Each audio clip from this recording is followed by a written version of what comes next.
Hey Pennsylvania, it's wine o'clock on Wine Time PA.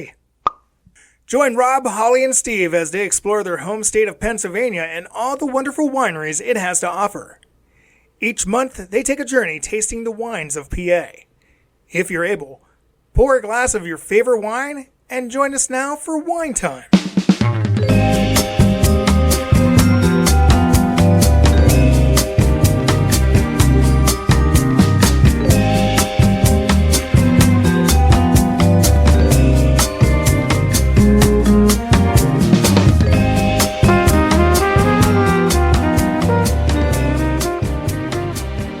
Welcome to a special episode of Wine Time PA. I'm one of your hosts, Rob, and I'm joined by my usual co-host, Holly. Happy holidays! And Steve. Hello, everybody. The three of us are on a quest to explore and taste test the 400-plus wineries of our home state of Pennsylvania. We are documenting our journey with this monthly podcast, where in each episode we discuss one winery and our experience visiting them. However, in this episode, we will not be discussing a visit to a Pennsylvania winery. Instead, we are doing a special episode for the upcoming holiday season. This episode is called The 12 Wines of Christmas. We will be looking back at the wineries we visited in 2024 and picking 12 wines that we feel would be great wines to serve at your holiday festivities or have a holiday feel to them that may be great to partake in at this time of year. Or if you're looking for that great gift for somebody. Very true. And for these 12 wines, we wanted to pick crowd pleasers, meaning we think that these wines would appeal to a variety of people. Of course, that may not mean that every wine we suggest today on our list is your personal glass of wine or, cup of tea, glass of wine. But we can see them being a great option to serve to guests with ranging palates. The three of us alone have a diverse palate. If you haven't listened to our intro episode, quick summary, Rob tends to prefer the dry reds, like he loves a good Merlot. Yes. I like the more acidic, drier whites, like a good Pinot Grigio, and really been in soft Blancs lately. And Steve, he's our semi guy. He loves a good semi-sweet or semi-dry wine, depending on the grape and how it's made. We know you're prone to Concord and Niagara, especially. So every wine on this list are wines that we all enjoyed and we all agreed we could easily drink a glass or two if it was served to us. So that's why we're recommending them. And to make this list, we selected 3 wines from each of the 10 wineries that we visited so far this year. We all agreed on each wine and it fits some holiday criteria, although some of those were a little loose. But we looked at everything they had to offer and not just our top recommendations from the wineries from our previous episodes. But spoiler alert, the final 12 were all in our top 3s, so take with that what you will. Then we narrowed down the 30 to our top 12. We are putting out a master list of the top 3 from each winery in our show notes if you're interested in a little bit more of how we came to our final conclusions. This list came out very balanced, with at least one wine coming from each of the winery and a nice distribution of the various wine types and styles. But this kind of happened honestly and naturally. We did not try to force any kind of balance to be met. We didn't have preconceived ideas. We just wanted to pick things that we thought would, go off well for the holidays, go as gifts, be enjoyed by everybody. So we ended up with 5 reds, 5 whites, 2 blush or rosés, and a nice range from the drier to sweeter wines. So there's kind of truly something for everybody. Yeah, and back to what you said about gifts as well, I do want to say that if you ever need help selecting a wine for a holiday event or a gift and you're not sure, don't be afraid to talk to the wineries, like the staff of these wineries, and ask them their recommendations. I've noticed that most, if not all of these wineries, sometimes even have holiday gift sets available of wines or specialty wine labels that you can get. So if you're looking for something specialty for somebody over the holidays, just check these places out on their social media, see what they're offering, or maybe talk to them. And don't even be afraid to ask the people that work at the Pennsylvania State Store. They often are very knowledgeable, and they often sell a lot of varieties of Pennsylvania local wines. Yeah, there's fine wine and good spirit stores. They've got some good staff there, too. All right, well, speaking of wine, let's get to the good stuff and talk about our recommendations. As a reminder, these suggestions and recommendations we give today are our own personal opinions and are not being endorsed by any of these wineries or anyone else. We are a big believer that when it comes to wine, drink what you love. We are going to start with the 5 red wines first. We tried to put them in order of dry to sweet, but we can't guarantee we got that in 100% accurate order in terms of the residual sugars and sweetness levels. But with that said, Holly, why don't you kick us off with our first recommendation? Great. So our first recommendation is a red, as we talked about, and it comes from Shade Mountain Winery, and it's their 005. And this is a dry blend of 5 different red grapes, hence the name. The blend consists of Cabernet Sauvignon, Cabernet Franc, Sangiovese, Merlot, and Petit Verdot. And honestly, this is the time of year where dry red wines are popular. You know, whites and sweet stuff tend to be more summer. You can't really have a holiday function without a good dry red wine. And sometimes trying to find a good dry red wine can be tough, you know. A lot of times you have Merlot and Cab Sauv at a lot of these events. Not everybody's prone on these, but I think this is a really great blend that would satisfy any dry red drinker. You know, it's all of us liked it. You know, I think we all said we could drink a glass or two, and it was even lightly oaked. And I think even Steve, who doesn't like light oaked, didn't mind it. Yeah, this was a really good wine. I think it may have even been one of my picks from that winery because I know we enjoy the red blends, and this is just a great example of a red blend. And I think one that whether you're a dry red drinker or somebody who wants to maybe just try or have a glass, the 005 is a good choice. Yeah, I can't agree more. This was one of my top 4 from Shade Mountain. And as I've said before, I'm not a big fan of dry reds and not a fan of oak. And this one was just a really nice wine. It was expertly blended. The 5 different reds all just made for a really nice experience. I think almost anybody could enjoy that wine. So our number 2 red wine is the Sangiovese from La Vigenta. Let's say that together. Sangiovese. This is a pretty word. Yeah, for those of you, we love saying that word. None of us speak Italian well, but we like to think we do. After a few glasses, we do. Yeah. So this is another dry red that we just all loved, and everybody that we've shared this with also loved this. We bought a bottle and shared it with a friend of ours from out of town over a nice Italian meal, and she just adored it as well. It really kind of surprised me, too. I'm not always a fan of Sangiovese, as it's like the base grape for Chianti, which is not a style that I particularly like, but this Sangiovese was just wonderful. So when we tasted this in our official tastings, I rated this wine really good, but not great.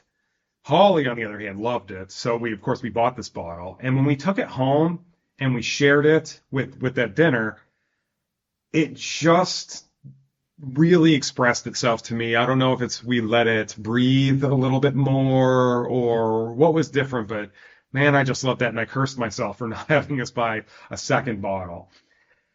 This is a really just nice medium body wine. It's got these touches of red fruits. It's got a bit of spice in the finish. It really just, again, is a dry red I think anybody could enjoy. Yeah, I think this would be one of those ones if you had it at a holiday function and you served it to a dry red drinker, they'd probably be like, oh, wow, that's nice. That's different, you know. And like I said, I love, especially for the holidays, that fruit with that touch of spice, I think just goes perfect when you're talking about a wine like that. Yeah, this was one of my favorite wines all year, to be honest with you. Probably definitely a top 5 for me all year. Just I like the dry reds, and this was perfect. I like Chianti, so I was drawn to the Sangiovese. I just got to say that one more time. Sangiovese. All right, for my first pick here, again sticking with the dry reds. This comes from Nittany Winery, and it's their Naughty Marietta. I believe this was Steve's number 1 pick from that episode. And while it's listed as a semi-dry blend of 5 grapes, I recall it tasting sweeter than expected, at least for a semi-dry red blend. And as you mentioned, Holly, the holiday season and colder weather in general is a great time to dry some dry red wines, and they really do shine this time of year in the colder season. And it's safe to say that the 3 of us, I think I mentioned it already, do enjoy that red blend. And the Naughty Marietta is a prime example of what we like in that blended red. It also makes a great wine pick for the holiday gatherings. You can serve it either at room temperature or chilled. And, most red wines are usually served room temperature, but this one I think we tried chilled and it was just as good, maybe even a little better. You do get a slightly different taste with that chilled wine, but in a good way. The taste profile, just a little bit better, I think, when it was chilled versus dry. But this is just another solid red blend wine that you can have over a meal or just enjoy on its own. Yeah, this was my number one pick there, if I recall. And I agree with everything you said. I preferred when we bought a bottle to actually drink this refrigerator cool, and it did change that flavor a bit. But it's just as good either way. So I can imagine during the holiday seasons where you probably don't want a cold red as much as you would in the summer, that just leaving it at room temperature, it would be just as nice.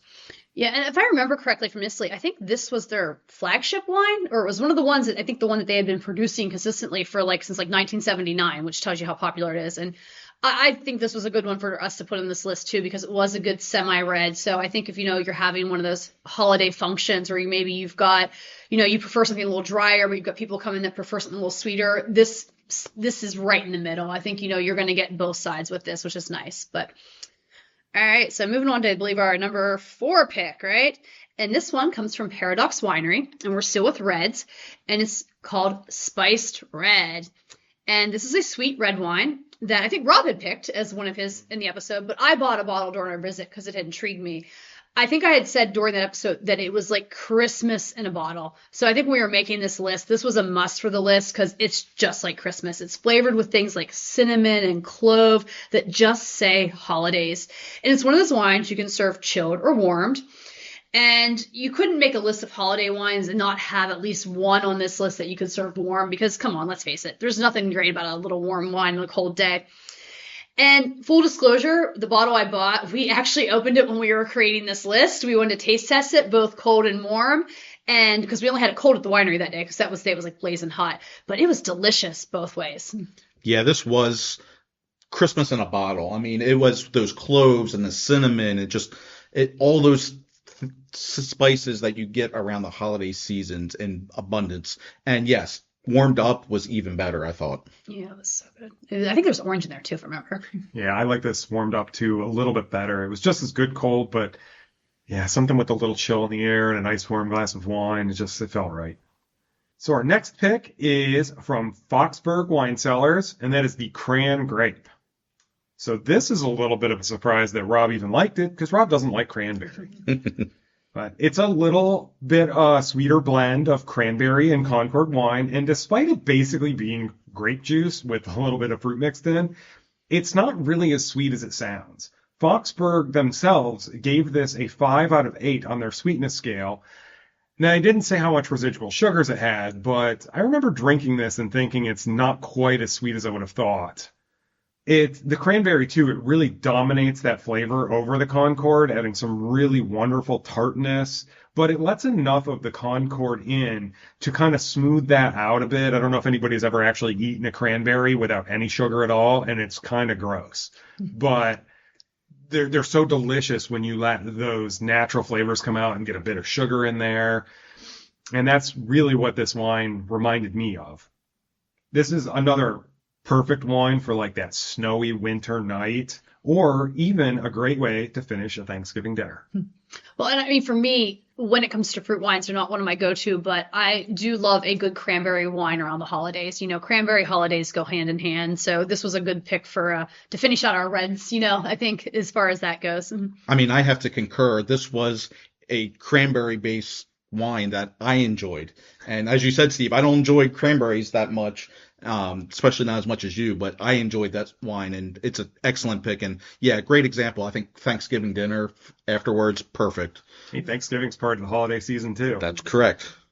All right, my next pick, going to be a little bit biased on this pick, because it's probably my absolute favorite wine of the entire year, and that came from Thunder Ridge, their Alberino. Not too many wineries in the state make an Alberino wine, so when I come across them, I'm for sure going to pick them and taste test them. And if I remember correctly, this winery was super nice to us, and they didn't have it readily available to drink, but they were kind enough to open a bottle for me. So they got some bonus points for that, but I ended up buying a bottle of it because it was so good. If you're not familiar with the Alberino, it's a dry white wine. So we are now shifted into the white wines.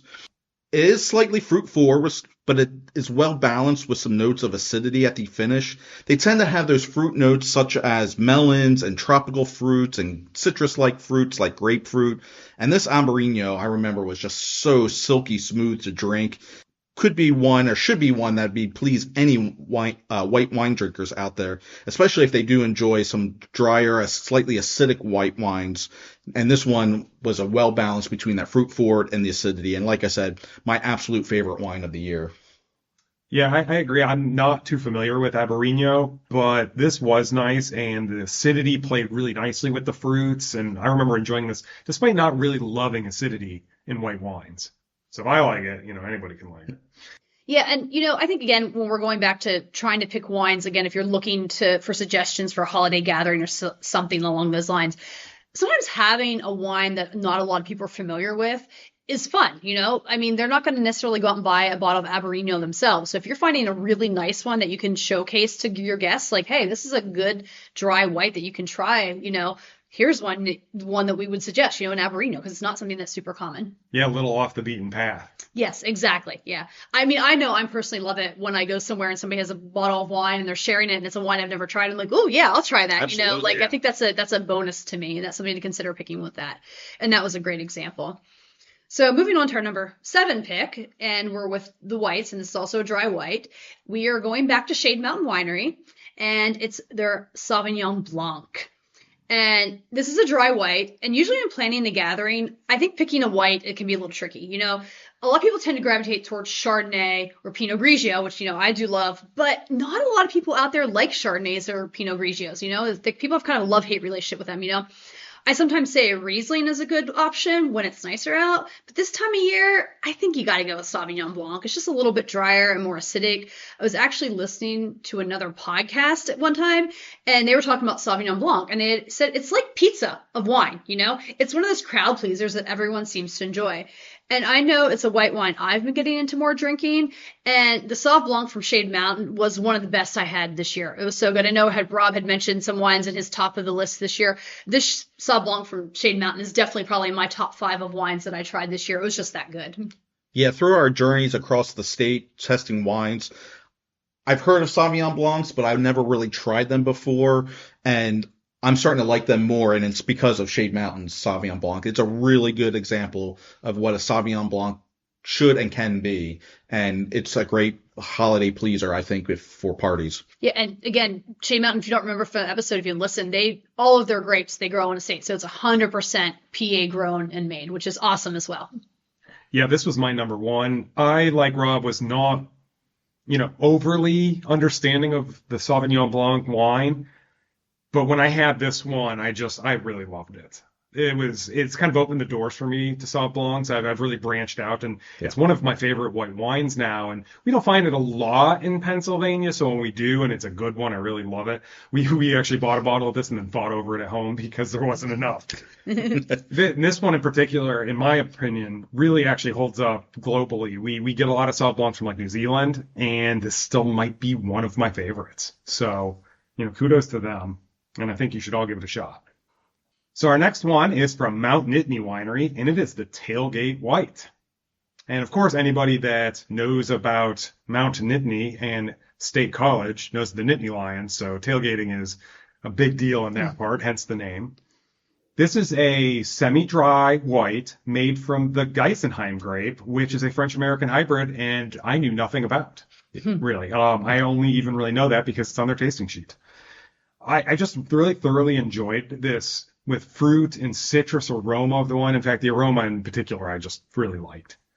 It transitioned really nicely into this fruit-forward taste that wasn't really sweet, but it highlighted some of these nice grapefruits and it had this nice smooth finish.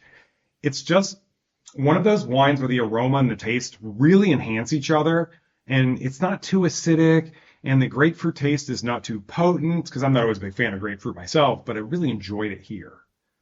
Has just a bit of sweetness, which is nice, and it kind of highlighted by that fruit forwardness, but with a relatively low residual sugar. So you're not, just drinking sugar.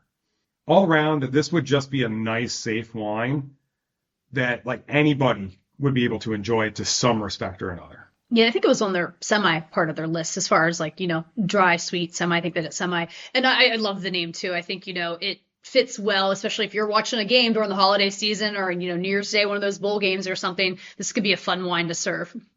Yeah, this is definitely a crowd-pleasing wine. It's one of my favorites from Mount Nittany, and something about that fruit forward that balances with that acidity at the end that I'm really starting to play around with. And this is a great example that has that fruit forward notes, but still some acidity at the end that just balances out nicely. And so that leads me to our next pick, or my next pick here, and this is from Penns Woods Winery, and it's their Wildflower White. Now, if I recall correctly, the three of us instantly loved this wine when we tried it. Yep. And, you know, Steve, I think you ended up talking about it on the winery, but I think we were fighting over who was going to talk about it. Yeah, I called dibs first. Yeah. Now, this is a white blend from 5 different grapes, though it's predominantly made from the Chardonnay and the Moscato. It has some great aromas and some nice, sweeter fruit notes to start, then finish with a little bit of a drier note at the end. It's a lighter-bodied, off-dry white wine. I believe the three of us noted how refreshing it was. Maybe it was because we were there during that blasted summer heat wave, and it was just so stinking hot that day. But even having it later, when it was cooler, it was still a refreshing wine and just really pleasing. And I think anyone who enjoys white wines, this would be perfect for dinner or just on its own after dinner or just milling about with some friends. Yeah, I think that day we were there it was almost 100 degrees, and I have to say it was so nice to drink this. That was nice and cooled and chilled. But we did buy a bottle because we liked it so much, and we took it to dinner a couple months later, and thoroughly loved it then too. Yeah, our friends with us enjoyed it as well. And I think, if you listen to the Pennswood episode, if not, I do recommend checking it out. We talked about how they tend to cater to a drier palate, but this one was done in such a way that I really do think whether you're a sweeter or a drier drinker, you can appreciate this wine. It's fabulous. I can't imagine anybody getting a bottle of this, like opening it or getting it for a gift and being like, ugh, it's just that good. All right, so I'm on to our number 10 pick, and it's the last of our white wines. And this wine actually comes from Flickerwood Wine Cellars, and it's their maple vine. And this is a sweet white fruit wine. It was one that I actually personally recommended from our visit. It's a Chardonnay sweetened with maple syrup. If you listened to the Flickerwood episode, I had said I was worried it would be too sickeningly sweet, because you got maple syrup, it can be really sweet and you're adding it to alcohol, but it really wasn't at all. The Chardonnay offset the sweetness from the syrup. It honestly makes you think of breakfast, and that's why it made our list. This wine, I think, would be perfect to have Christmas morning with breakfast, or if you do some sort of holiday brunch. Absolutely. This was a brunch special all over it. That maple syrup flavoring didn't overwhelm you with it, but it was definitely there. And I don't really particularly like Chardonnays, but this was a pleasant one. I think that maple played well with that Chardonnay and really just smoothed it out. And man, I wanted to have a stack of pancakes after that. Yeah, I immediately thought waffles when I took a sip of this. And if I recall correctly, we didn't even actually put this one on our official tasting list because it seemed a little odd, but they gave us a free sample to try, and I think all three of us really liked it. Holly and I bought a bottle, and I think we might have actually drank it with brunch, like later on. If you really want to, go with waffles. Yeah. The butteriness of the Chardonnay and the maple syrup, pancakes. Yeah, I said I was I'm advocating. People always think mimosas when they think of brunch, but I think this wine, this is a brunch wine. I'm telling you. So leads me into our next pick, which is from Penns Woods Winery, and that is their Moscato Rosé. So I'm very happy that a Moscato made the list because, of course, it's one of my go-tos. But this is actually one of my favorites the whole year. I just adore Orange Blossom, which draws me to Moscato in general. But this was just like a near-perfect representation.